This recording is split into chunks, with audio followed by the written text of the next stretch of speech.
After what's been tough to watch from a pitching standpoint for the Boston Red Sox, they finally found their guy to take over the pitching staff in Andrew Bailey. But what can he really bring to the Red Sox organization? Find out on Locked On Red Sox. You are Locked On Red Sox, your daily Boston Red Sox podcast.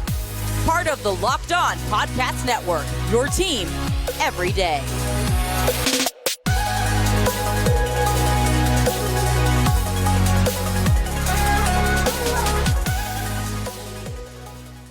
Hello and welcome to Locked On Red Sox. Happy Friday. You've made it through another week. So props to you. Congratulations as a Red Sox fan. It probably was not the easiest week. Lots of twists and turns emotionally, but I'm here with another episode of Locked On Red Sox. Thank you for making the show your first listen of every day. I'm your host, Gabby Hurlbut, former ESPN social media associate and the current host of the Boston Balling podcast. And I am here every day to bring you new Boston Red Sox content, even though so far this offseason has been relatively slow overall. The Red Sox haven't made a ton of moves to really improve the major league roster yet. There's still plenty of time, though, people. So I am here to break down all of that with you today, including a special guest that I have with me on the show today who can hopefully help provide a little bit of more insight into something the Red Sox have made progress on this offseason. But first, today's episode is brought to you by FanDuel. Make every moment more. Right now, new customers get $150 in bonus bets with any winning $5 moneyline bet. That's $150 if your team wins. Visit FanDuel.com/lockedon to get started. Happy to always be here on your favorite podcast platform, bringing you a new episode of the show. As I've talked about so many times on here, pitching has been the biggest struggle for this Boston Red Sox team, particularly over the last few seasons. They haven't really had a true number one on their pitching staff in a while, and a lot of people were starting to question the development process of their pitchers. They let go of former pitching coach Dave Bush, which was a good move because there wasn't seeming to be a lot of improvement or upward trajectory from the pitchers that they did have. So they decided to bring in Andrew Bailey as the new pitching coach. He's a pitching guy, has experience as a player and also as a pitching coach. So he can hopefully provide some insight to these pitchers from the experience he has on both sides of the spectrum from that standpoint. But I wanted to welcome in Ben Kaspick, host of Locked On Giants, who is very familiar with Andrew Bailey and what he can accomplish as a pitching coach. Ben, how are you doing today? I'm doing well. I'm like so many baseball fans, kind of eagerly awaiting more activity. And the Giants, of course, being one of those teams that may be very active. So, very, very eagerly waiting. Winter meetings were kind of a dud. I know the Yankees got Soto, so that stinks for your listeners, I'm sure. But I like we were saying off air, I dealt with it several years ago with the Dodgers getting Mookie Betts in a similar type of situation. So, which Red Sox fans can, of course, also relate to and feel bad about. So. Everything comes back to the Red Sox, really, it seems like. Yeah, I miss Mookie a lot. And especially now because the Red Sox made a trade with the Yankees. It was like the 7th time that they've made a trade with the Yankees in forever. It's kind of a crazy stat how little they make a trade with the Yankees, as it should be. It's a little weird to me that they did, but they traded who was the leading piece in that Mookie Betts trade, which was Alex Verdugo. So that's been even more emotional for Red Sox fans now, trying to say, well, the centerpiece in the Mookie Betts trade is now no longer here. So what did we really get out of the deal at the end of the day? Yeah, not much. All you got is making my life miserable and all my listeners. Yeah.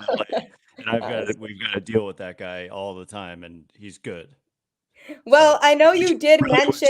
Held on. to him. Yeah, right. I know you did mention to me that your mom is from Massachusetts, so you do have some sort of Red Sox connection in your blood, which I appreciate. Yeah, yeah, and also Cleveland Guardian. I've got some mixed heritage there, but I grew up, to be perfectly transparent, like pure Giants, 100%. But um, I was around in '04, like kind of following that team and their miraculous comeback, and like everybody outside of New York was pulling for Boston, and that was amazing. Um, yeah, these are two historic franchises, and hopefully one day, they meet. I don't know if they've ever met in the World Series, but that would be quite a matchup. And I'm glad with the new schedule. Like Boston was in San Francisco this year, so it's always cool. What like now it means next year the Giants will be in Boston, and so that's really great because I plan on one day visiting and trying to watch Giants in Fenway. I've never been there, so. Yeah, it's such a cool place. If you like history, it's a great ballpark for that. I know a lot of baseball fans just really appreciate visiting the ballpark just because of just, how much history there really is there and the fact that it hasn't really changed. It's just always been the same Fenway that it's always been. And to think about all the players who have gone through that specific ballpark, it's just a really cool experience. So I highly recommend you taking a trip there. I will, maybe this year, honestly. Yeah. I don't know when Right? they go, but every other year now. It used to be like super rare, and now it's going to be every other year. So that's Yeah, did great. you like that with the schedule in the 2023 that everybody played everybody? Because I saw mixed opinions on it early on, but I really liked it. I thought it was cool to get exposure to every team during the season. I thought immediately when I heard about it, being part of the new CBA, that it was great, and I love it because like of exactly what I just said. Like every other year, I'll have a chance. Like say I can't make it out this year for whatever reason, the timing doesn't work. I get a chance every other year to go to any American League ballpark and watch the Giants play there, and vice versa. Other teams get to come in and see San Francisco, and you get to see players you don't see. Like Ohtani and Trout. For example, as a National League fan, I barely ever saw those guys play. Um, because I'm constantly watching Giants games and they're playing at the same time. And I don't know, I think it's great for the game. Also, Giants play in a division with some pretty good teams, including the Dodgers. And so fewer intra division games. I just think, and it's not just about less games against the Dodgers, it's also about less games against like the Rockies and the Padres and the Diamondbacks. It's just you get a little sick of seeing those. I think it was just a little overkill with the same team. It was like half the schedule basically was these four teams in your division, and I just thought that was too much. The one downside for me is the travel, and it Yep. affects like coastal teams more than the central teams because the Giants like I think it affects West Coast teams more because for the East Coast, the central teams are like closer generally than they are from the West to get to like Pittsburgh and Cincinnati and stuff. It's far, it's a far trip by Yeah. plane. So it adds travel, and it kind of it makes this what was already a grind of a season even more so for a lot of teams out west. So that's the one drawback, but and that it's a real drawback, but otherwise I think it's great. Yeah, I really enjoyed it. I thought it was great to be able to see all these games. And I know for me personally, I'm eventually trying to get to every major league ballpark at some point. So if I know the Red Sox are going somewhere and it's a ballpark I haven't seen that I really want to see, it's a good excuse to, Yeah. take a little trip, visit that city if I've never been there, and then check out some Red Sox games. So I really like it. I think it was a good move by Major League Baseball. Yeah. Absolutely. Um, I've been to a lot of stadiums too, and like, but I haven't been to Fenway, and a big reason is because the Giants like were very, very rarely there, and now I probably will go because of this change. Yeah, exactly. And it gives people more of an incentive to go other places. And when you do go, if you do go to Fenway to watch the Giants play there, you will see your former guy, Andrew Bailey, at Yeah. Fenway with the Boston Red Sox, former pitching coach for the Giants. The Red Sox brought him in absolute necessity because their pitching staff has been an absolute mess the last few seasons. What I really wanted to get your perspective on is what did you like about Andrew Bailey during his time in San Francisco? Well, the truth is like he never like spoke publicly. So everything that I saw was like I watched it on TV and or I like read about it, in terms of it's not like he had press conferences or anything, right? And so but what I do know is that when he came in and it was part of this big overhaul in the coaching staff when Gabe Kapler came in, um, that they quickly, the Giants, developed a reputation for being one of the top teams in the league at like getting the most out of pitchers. And that in terms of Bailey personally, like what I learned to see with him, like in terms of on the field kind of presence and all that, was that he's just like he really did have like he's just like really really steady with kind of he would go out there and just kind of it's odd to say this, but like it seemed like he knew what he was doing when he was going out there and talking to the pitchers and like in between innings you would see him sitting down with the pitcher and often looking at an iPad or whatever and just going over like kind of the metrics or whatever that they're seeing on the pitches and trying to make like inning to inning adjustments. um, and you look at a guy like Logan Webb, who is now one of the best pitchers in baseball. He wasn't that way when this new pitching regime kind of came in under Kapler. The thing is, it wasn't just Bailey. They had like three guys who were kind of forming a team of like a of the major league kind of pitching staff. One of those guys was not Andrew Bailey, Brian Bannister, who's since left for the White Sox, and another guy was Ethan Katz, who became the White Sox pitching coach after 1 year as the assistant pitching coach under Andrew Bailey. So they had so many success stories, whether it was Logan Webb, who they like developed into because if you look at his first couple seasons, they weren't good. And then they just kept insisting he can be really, really good. Like they knew it and it came true.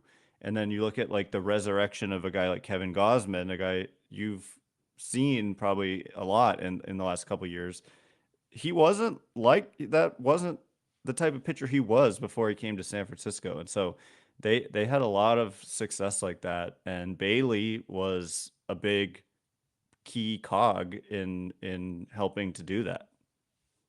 Yeah, and it's definitely really promising just thinking of some of those names, pitchers who are really successful and are pitching a lot better now than they did before. And that tells me that he does something right and he can actually get to these pitchers and figure out what it is about them that can really help elevate their game. Because that, I think, was the biggest problem before with the past, coaching staff when it came to the pitching was more so I wasn't seeing a lot of upward improvement per se from a lot of the pitchers. And I almost wondered if they just didn't have the right guy in there that could really hone in on, okay, what can we do to help this pitcher to improve even more? And I'm hoping that's something that Bailey can come in and actually do. I think he will. I think he will because like you said, he was a player himself. And so, like, I think it's important that you're able to, like, players, former players, he was a good closer, for the A's and he played for the Red Sox, right, as Mhm. well. Um, and they just kind of instantly command some respect from other players. And so it's one thing to be just a guy with an iPad in a dugout telling pitchers what to do, but it's another thing to be like, I played this game. I know what it's like to be out there on that mound, but also to understand like the analytics and how to like apply it in a way that pitchers understand and also see the benefit of, like he was constantly like with every pitcher kind of in between every inning sitting next to them, and they were going over stuff on the iPad. And it wasn't like the pitchers were acting like, oh, this is some tedious chore. Like they were into it. Like they're looking, they're interacting, they're talking to each other and like pointing at stuff. And so he was just on it, like 24/7. He was just on it in terms of how do we get the most out of you, not just like behind the scenes, between starts, between appearances or whatever, but even in the game, like anytime they're off the field, and in the dugout. And so I think he'll bring that to the Red Sox. I don't know about the rest of the staff, like if they have, like they had a director of pitching in Brian Bannister, and they had like assistant pitching coaches as well. But Bailey, I mean, he hadn't been a coach before, so he was a first time coach, and he kind of proved that he was a good one, and was pretty in demand. I think he also interviewed for the bench coach role for the Yankees this offseason. So, he became clearly an in-demand guy, and I think you got a good one, and it had a lot to do with he wanted to be closer to family out on the East Coast versus sticking around in San Francisco. I'm not sure anyone here would have been, there was Bob Melvin got brought in, but maybe Giants wanted him back. It wasn't like he was fired by the Giants. Like I think they just kind of allowed him to explore other opportunities, and this was a better fit for him. Yeah, and especially with his familiarity with Boston, because he has experience as a player, playing at Fenway, understanding that environment, which can be a tough environment to play in. So I'm hoping this can be a fresh start for that pitching staff. And there's definitely some talented young arms in this pitching staff. And I'm curious to see what they gain from having him in there, because there's definitely some potential there with some of these guys. Yeah. And that reminds me of Logan Webb immediately when you say it. And it was just so fascinating to me, like how they insisted on it was mostly Kapler doing the talking, but I'm sure, Bailey was a big part of those who were insisting this guy can be really good. And it's not like Logan Webb was a top prospect.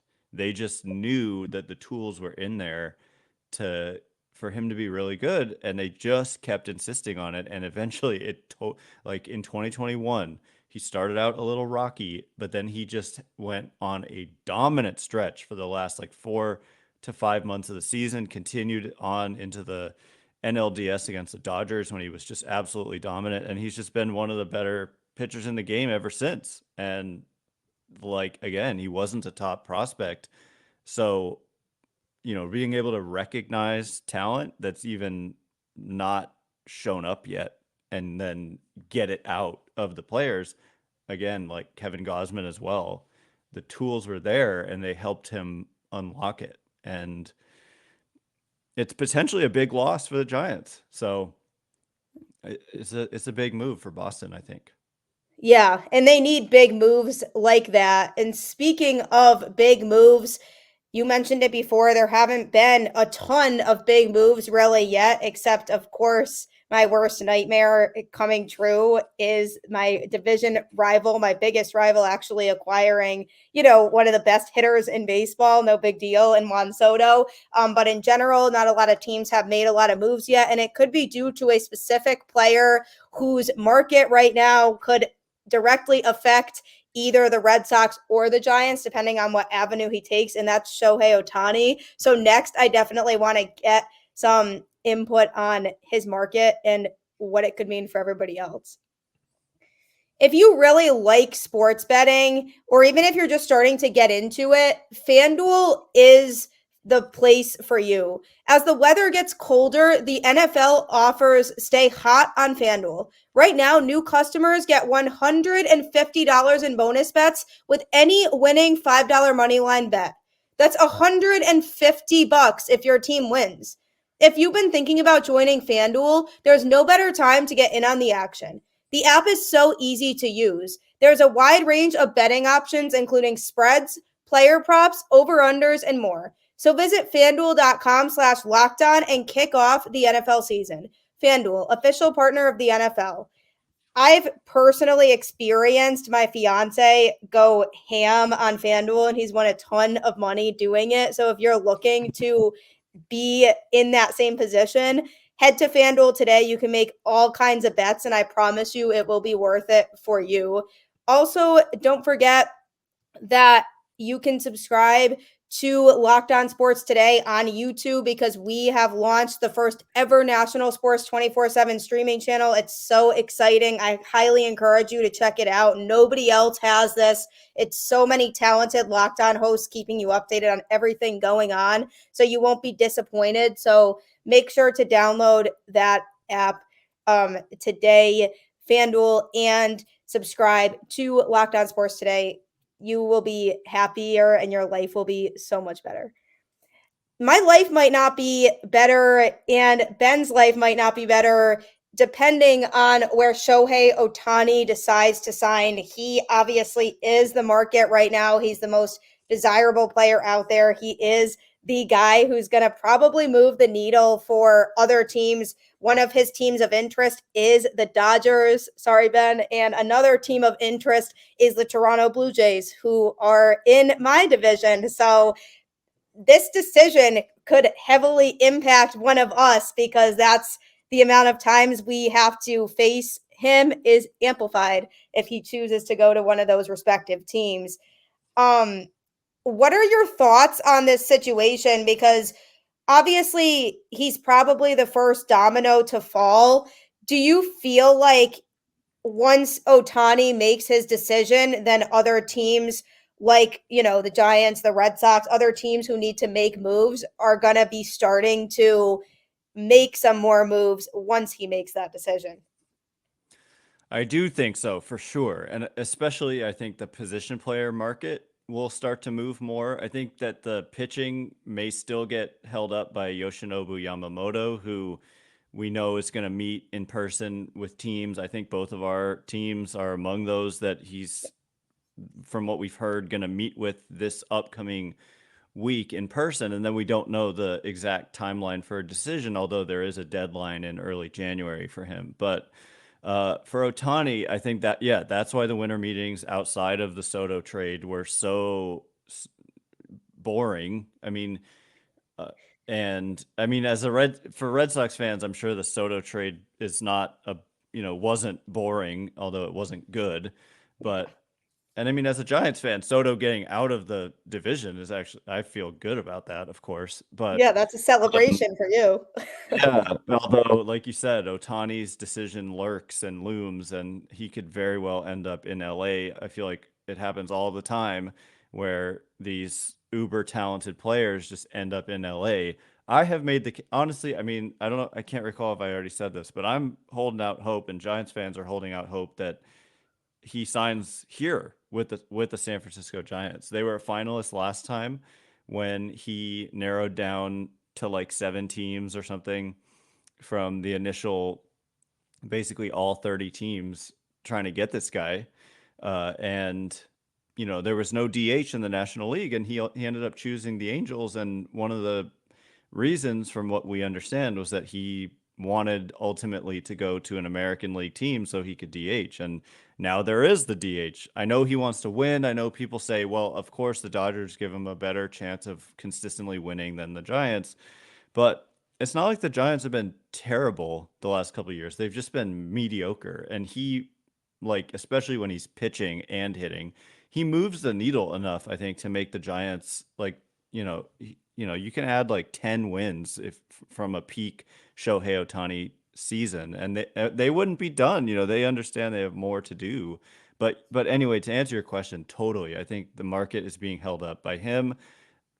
Like, I feel like guys like Cody Bellinger and Matt Chapman and those kind of guys probably you won't see them move until, and also I feel like an Ohtani decision is pretty imminent. Like, it could be any day now. Yeah, I've seen those reports saying that his decision will probably come by the end of this weekend.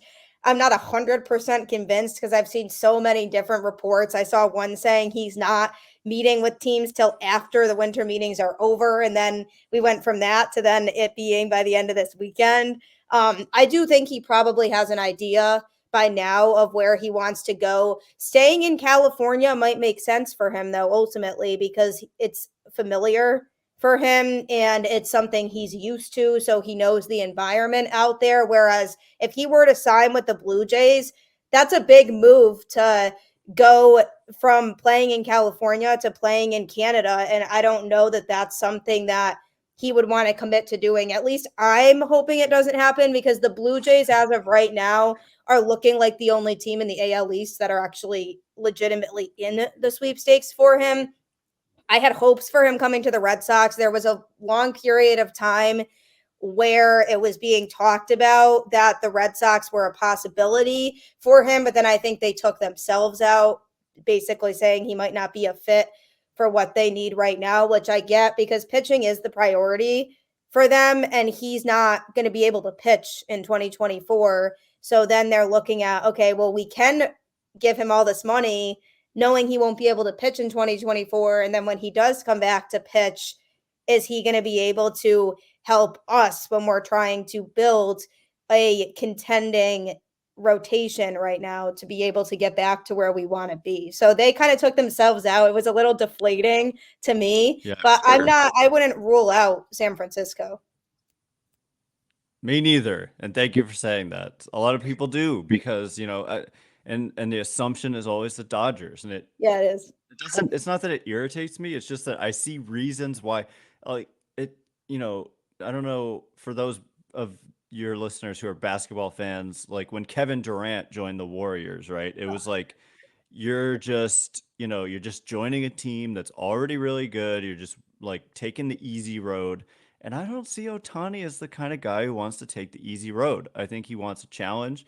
Think about the challenge of Oracle Park and the history of Barry Bonds at Oracle Park and what he was able to do there. And I don't know, that's, partially wishful thinking on my part, of course. But at the same time, like, again, they were finalists for him last time around.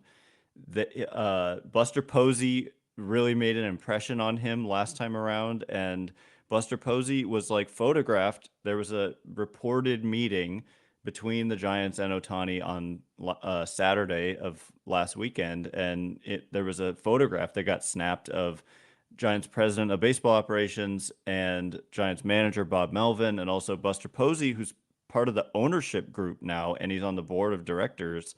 In really nice kind of clothing in like a parking lot leaving Oracle Park. And so the speculation is that they met with Ohtani that day, and Ohtani has this like, there's like a video clip of him just singing the praises of Buster Posey that's kind of circulating around on Giants Twitter right now. And so like I definitely wouldn't rule out the Giants, and I definitely think that the Dodgers angle of just joining a team that's already so good and just like taking the easy road. I don't know. Like, he didn't take the easy road when he joined the Angels, right? It was like, what? The Angels?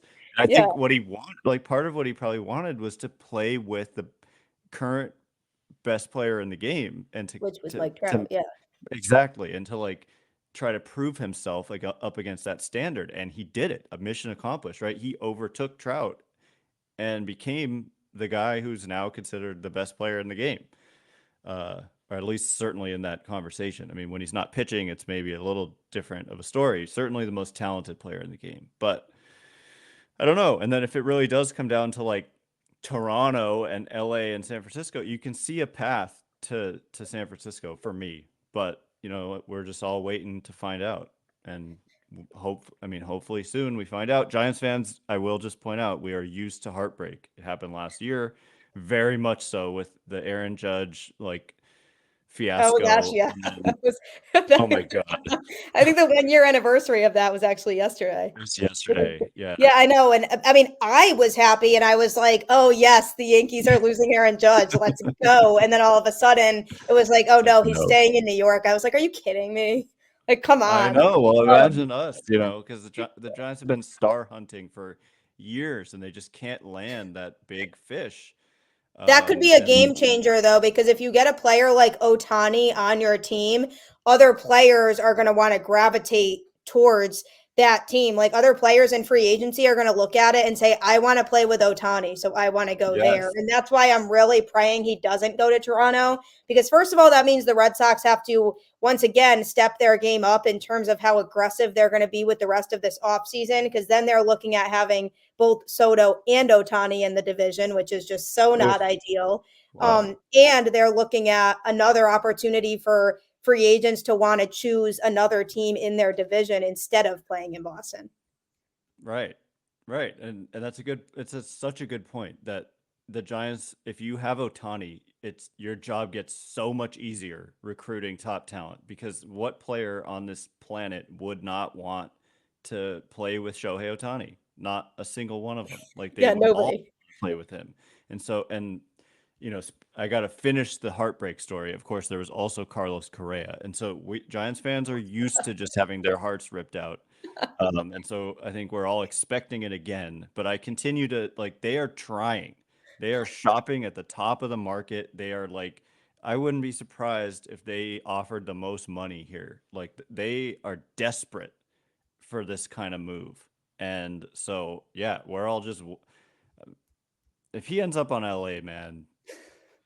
The other thing I will say, though, too, is I thought that Ohtani wanted to keep these meetings private, and both the Blue Jays and Dodgers have come out and said when they met with Ohtani and how they feel that the meetings went. And if that was a serious report about him wanting to keep them private, that could take those teams out of the running. And then you have teams like the Cubs and the Giants who haven't mentioned anything at all about meeting with Ohtani.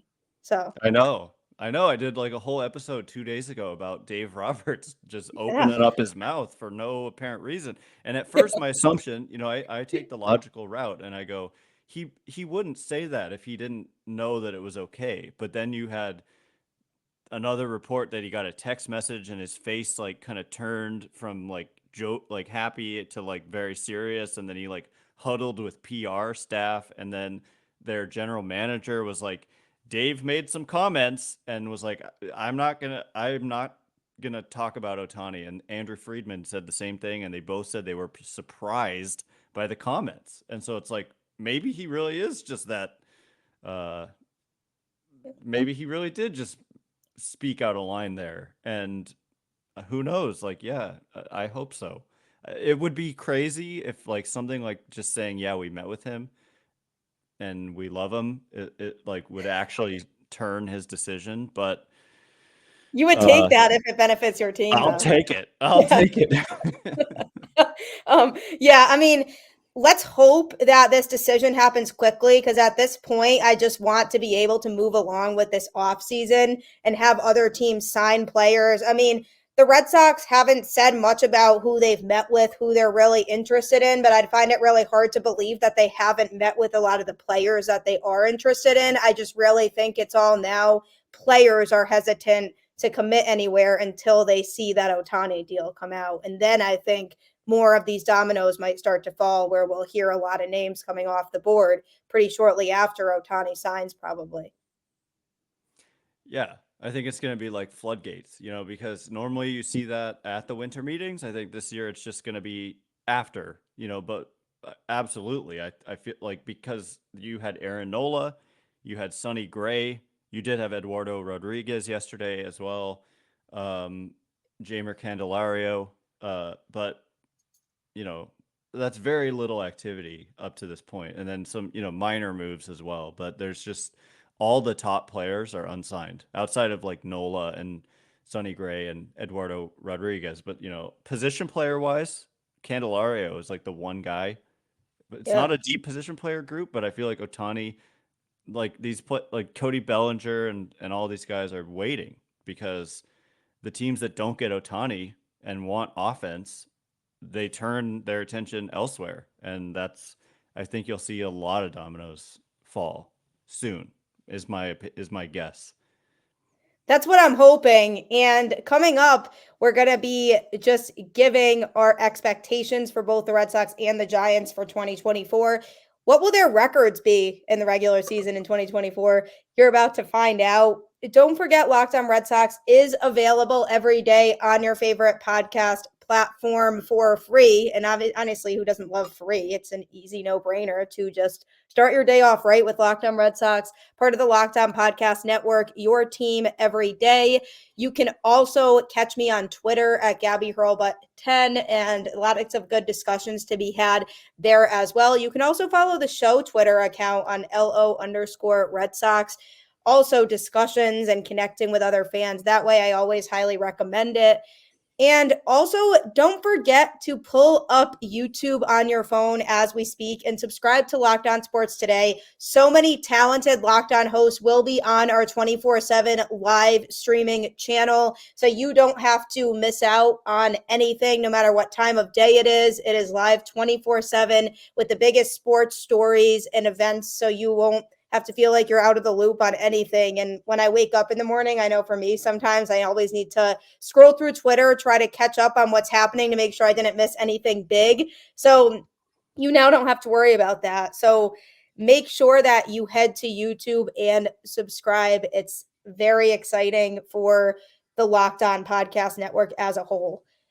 Ben, something that has been on a lot of fans' minds in general has just been, how is everything going to pan out in 2024? What teams are we going to see make surprise runs? What teams are expected to be there and will be there again? I mean, nobody expected the Diamondbacks to do what they did in 2023 and go all the way to the World Series. I was rooting for them. I think it would have been cool to see them win. I know you probably were not, but, nobody expected them to really do what they did do. And then they went out and started improving their team by signing Eduardo Rodriguez, like you mentioned. But considering the fact that, I think for both of our teams, they both have needs for this offseason, things they have to adjust. Considering everything, what would you like the Giants' primary priority to be as we progress through the rest of this offseason? Say Ohtani does go elsewhere, not wishing ill will on anything, but say he doesn't go to the Giants. What do you think is that biggest priority for them that they absolutely need to address going into the season? Well, I think they need star talent. And so it's not a great offseason for that if you do miss out on Ohtani, because the fans are disgruntled. I think both of our fan bases are very disgruntled about, and for similar reasons. Like, there are a lot of parallels between these two teams with Chaim Bloom and what he did there, and Farhan Zaidi, and kind of the analytics and people getting grumpy about that, and then having it not really work. And both of our teams had like one good year under those, people in charge, with the Red Sox going to the ALCS one year, right? And the Giants winning a franchise record 107 games. That was But wild. yeah, it was totally wild, and nobody saw that coming at all. At all, No. people thought they'd be under 500, and they won 107 games. It was insane. That was But that same year that the Red Sox went to the ALCS, and nobody expected that either. right, right, totally. And so if you're looking for star talent, I mean, I think they pivot honestly to Yoshinobu Yamamoto, and I don't know about pivot. Like, I honestly wouldn't be shocked if they tried to sign both guys. Like, that's the position they're in financially, with like almost no long-term commitments outside of Logan Webb. Like, nobody is signed for 2026, 7 or 8 and beyond. And very few commitments in 2025 even. And so they're in a position where they very well could do that. They could sign both of those guys if they wanted to and were able to. But the problem is, like, a pitcher is not the same as a position player, and hitting was a big problem in 2023 and really in 2022. So it might be harder to address that, because the position player group is not that good this winter. You've got Cody Bellinger, but there are question marks about just, some of the underlying metrics weren't as good as the actual results for him this year. And then if you look at the last couple years before this year, they were so bad that he got non-tendered by the Dodgers. And the Dodgers, being a team that doesn't usually give up on a guy who has that kind of potential. And so it signaled their lack of belief in his ability to get back to his old ways. And he did, but there's still like it depends on what the cost is, but you could end up with a guy who's not very good and you're committing a huge amount of money to him. And then there's like so they need to do a lot. And but for fan interest reasons, like they need to get someone who gets people excited. And I think Yamamoto would do that, but as a pitcher, it's harder just because they're just simply not out there every day. And It's not who's the like he's Juan marquee, Soto. right? Who's the marquee player in the Giants lineup to watch? I mean, Can't think of one. there There isn't. isn't really like anybody that is like standing out to me. Exactly. You know, and with even with the Red Sox, you have some guys, even though some guys, you know, Betts has left and Bogarts has left, but you've got Devers and you've got uh I mean, Trevor Story, but he never plays because he's always injured. But wait, who? Oh, Trevor Story, Trevor right. Story, yeah. Costas had a breakout year and the Japanese left fielder, I'm always blanking on his Yoshida. name. Yeah, he's had a really great start, but I guess didn't finish as well. But anyway, the Giants they need some impact and some players who make an impact on the field, but also resonate with the fans. They need Yeah, that. I mean, that's a big thing for the Red Sox too. At this point, it's are you willing to commit to winning or not? Are you willing to spend money or not? Because I think the biggest frustration has been it seems like the Red Sox have not been willing to show that they will throw big money at players. And the Red Sox organization historically has never been known to operate like that. They've always been a team that was in on those big players and would be willing to spend the money to get those players.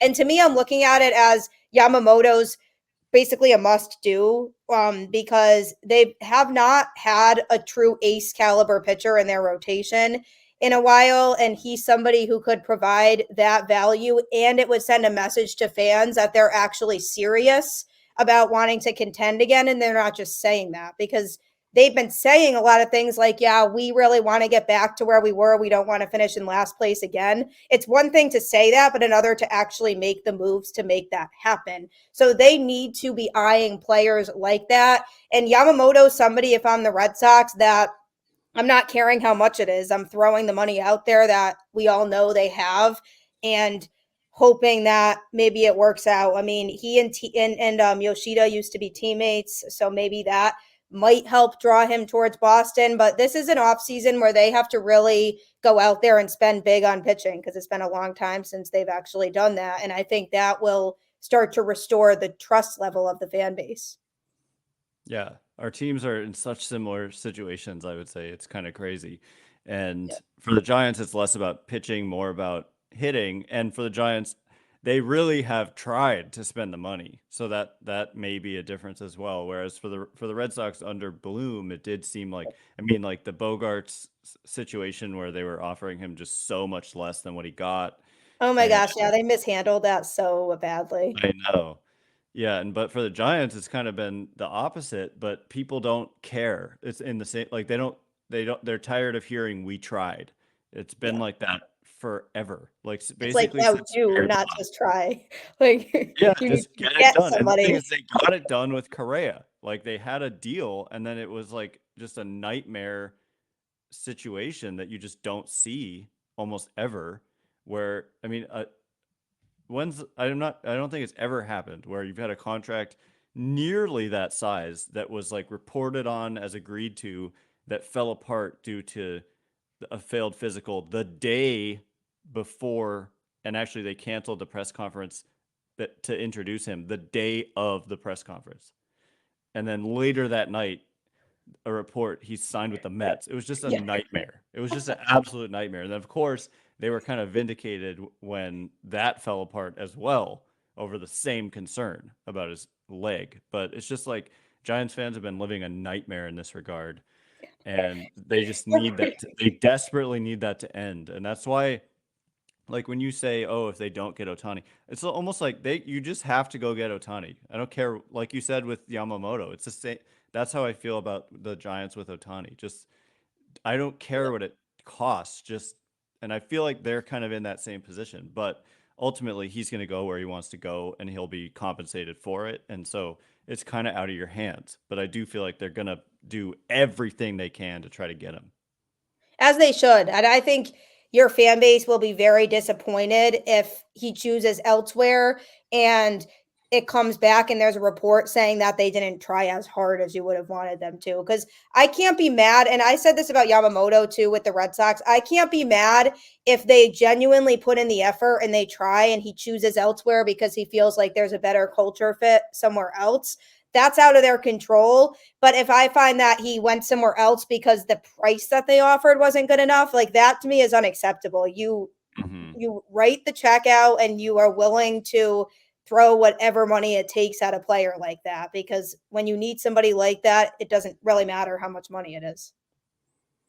Absolutely. And he's 25 years old. I mean, those guys don't come around very often. And so he's in high demand. There's a lot of teams after this guy. So it's going to be fascinating to see where Ohtani and Yamamoto, like those are the two guys for me where I do not know where they're going to go. I know they're going to get paid a lot of money for it. And both of our teams are, involved in at least one of those players. I think the Giants are involved in both. And there was actually a report by Susan Slusser, who's a really good local journalist here, that two rival teams, she had heard from people with two rival teams that had been interested in Yamamoto, which tells me they probably had initial conversations and then were not teams that moved on to like the finalist round or whatever. Two different teams told her that they believed the Giants had the edge with Yamamoto. And so I don't know how they would know that, but that's what they said. And so we'll see.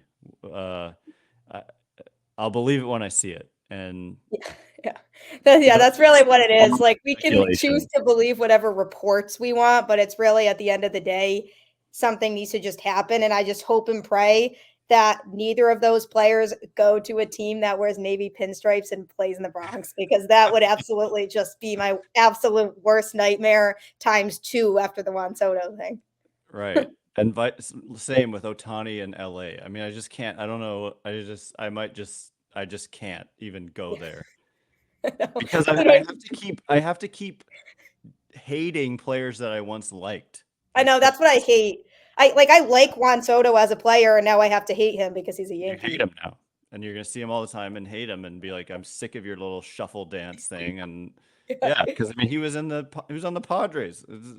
There was no reason for me to not like him then, Yeah, right. And now for me, I had to, the Padres and the Dodgers have just, while the Giants have failed to get stars, the Padres and the Dodgers have had nothing but stars. Hasn't necessarily worked out all the time. The Padres had like an utterly disappointing season, but nonetheless, it's like you're looking at Machado and Soto and Tatis and Betts and Freeman and then you're looking at the Giants and it's like Mike Yastrzemski, JD Davis. It's just like not the same.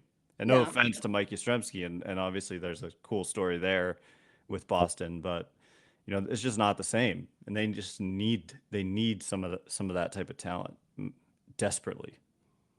Absolutely. And let's hope that both of our teams make those kinds of moves, make that big splash in this upcoming next couple weeks once some of these dominoes start to fall. But Ben, it was an absolute pleasure speaking with you here, and I am wishing you the best of luck as this free agency progresses, and hopefully your team makes the moves they need to make.